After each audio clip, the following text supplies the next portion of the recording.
कालेश्वर महादेव मंदिर प्रागपुर गांव से 8 किलोमीटर की दूरी पर स्थित है, जो भगवान शिव को समर्पित है।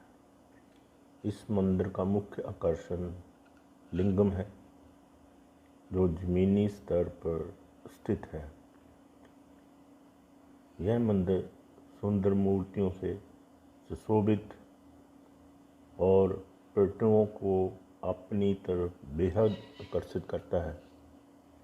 कालेश्वर महादेव मंदिर हिमाचल प्रदेश का एक लोकप्रिय तीर्थ स्थल है। भगवान शिव इस मंदिर के मुख्य देवता है और मंदिर में कालेश्वर के नाम से भी जाने जाते हैं। महाशिवरात्रि त्यौहार के अलावा सावन हिंदू माह के महीने में इस स्थान पर बड़ी संख्या में भक्त भोलेनाथ के दर्शन के लिए आते हैं। कालेश्वर मंदिर ब्यास नदी के तट पर स्थित है। एक आदर्श ध्यान स्थल के रूप में भी लोकप्रिय है। इस मंदिर के बगल में एक हिंदू शमशान घाट भी स्थित है। अगर आप कालेश्वर महादेव मंदिर के प्रमुख पर्यटन स्थलों की सैर करना चाहते हैं तो आइए मैं आपको विभिन्न स्थानों की सैर करवाऊंगा। आप आश्चर्य होंगे ये जानकर श्री कालीनाथ कालेश्वर मंदिर का नाम कालीनाथ क्यों पड़ा। बड़े हैरानी की बात है कि आपने बहुत से मंदिर देखे होंगे, उनमें आपको कालेश्वर महादेव जैसे बैजनाथ है, बैजनाथ शिव मंदिर है, उसके विपरीत यहाँ पे ये लिखा जाता है कालीनाथ कालेश्वर महादेव। ये कालीनाथ कालेश्वर महादेव क्यों लिखा जाता है, इसके बारे में आपके मन में जानने की इच्छा जरूर होगी, क्योंकि अक्सर ये मंदिर आपको कहीं नहीं मिलेगा कालीनाथ जिसमें कालीनाथ लिखा हो। इसके बारे में एक कथा है जो हमारे ऋग्वेद के अनुसार है। ऋग्वेदों में इस कथा का वर्णन है। जब काली माता ने दानवों से देवताओं की कई बार रक्षा की थी, ऋग्वेद के अनुसार एक बार ऐसा हुआ कि दानवों का अंत करने के बाद भी माँ काली का क्रोध शांत नहीं हुआ। तो भोलेनाथ ने स्वयं उनका क्रोध शांत करने के लिए उनको युद्ध स्थल पर आना पड़ा। तभी ये स्थान कहाँ पे है, ये स्थान मैंने आपको पहले ही व्याख्या में बता दिया। ये प्रागपुर तहसील आम जिला कांगड़ा में स्थित है। दोस्तों,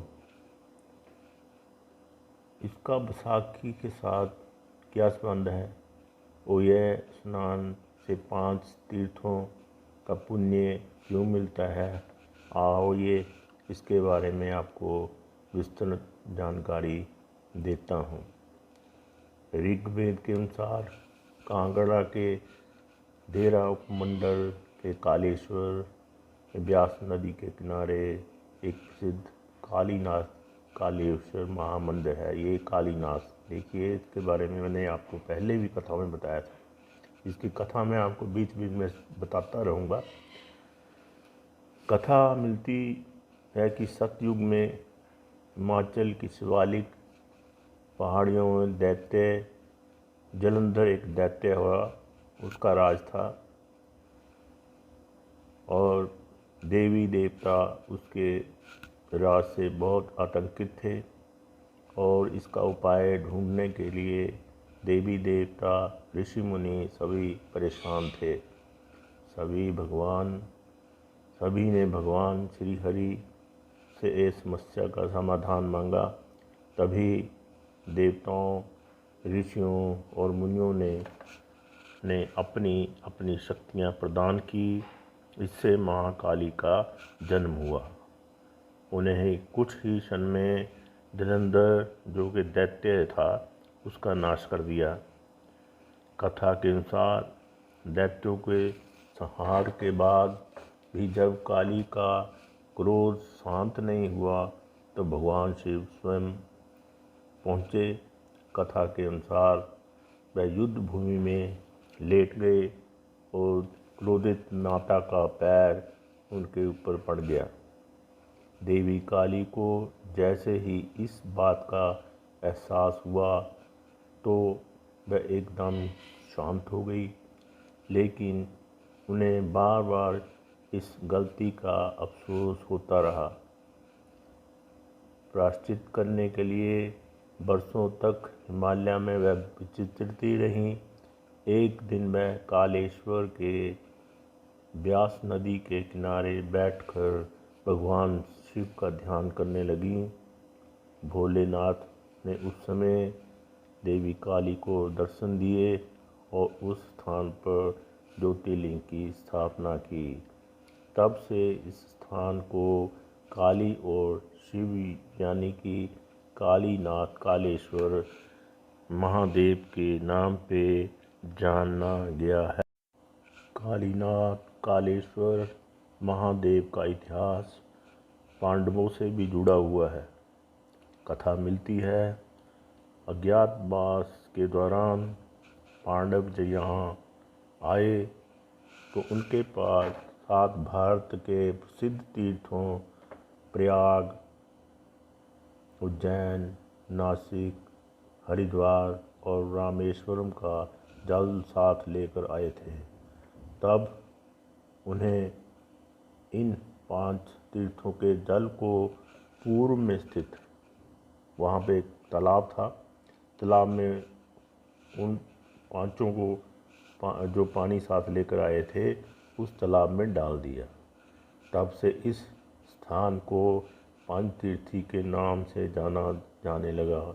यूँ तो पंचतीर्थी स्नान का हमेशा ही पुण्य मिलता है, लेकिन विसाखी के दिन यहाँ स्नान करने से बहुत ही पुण्य की प्राप्ति होती है। एक और कथा इसके बारे में मैं आपको बताने जा रहा हूँ। कालेश्वर में स्थित कालीनाथ मंदिर का इतिहास पांडवों से जुड़ा तो है ही। एक जनस्मृति के अनुसार इस स्थल पर पांडव अज्ञातवास के दौरान आए थे, जिसका परिणाम ब्यास नदी तट पर उनके द्वारा बनाई गई पौड़ियों से मिलता है।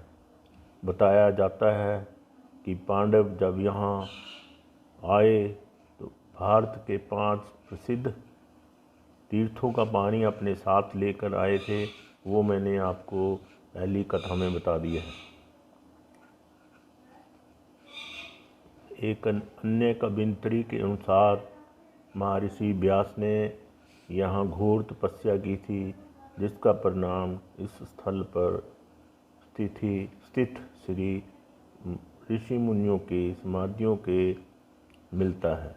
एक सर्वेक्षण के अनुसार मंदिर 15वीं सदी का बना हुआ है, जिसके अनुसार इस मंदिर का निर्माण पांडवों, कुटलहर एंड जम्मू की महारानी तथा राजा गुलेर ने बनाया था।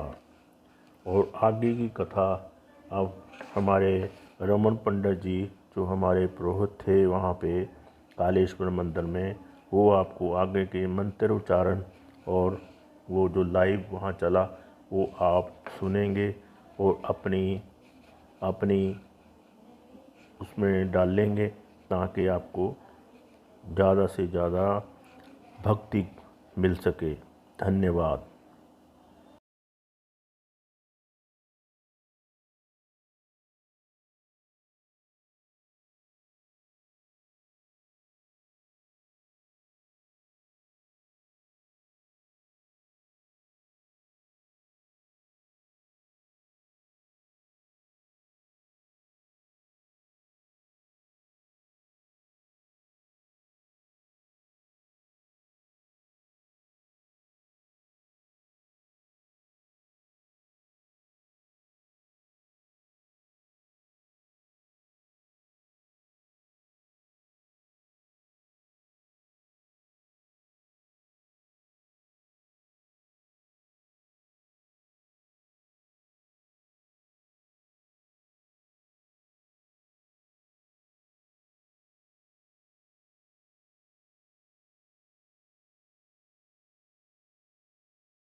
दोस्तों, अगर आपको मेरी इस वीडियो से देखने से भगवान भोलेनाथ का आशीर्वाद मिलता हो तो मैं ये वीडियो आपके लिए बार बार बनाता रहूँगा, ताकि आप लोगों को भोलेनाथ का आशीर्वाद मिल सके।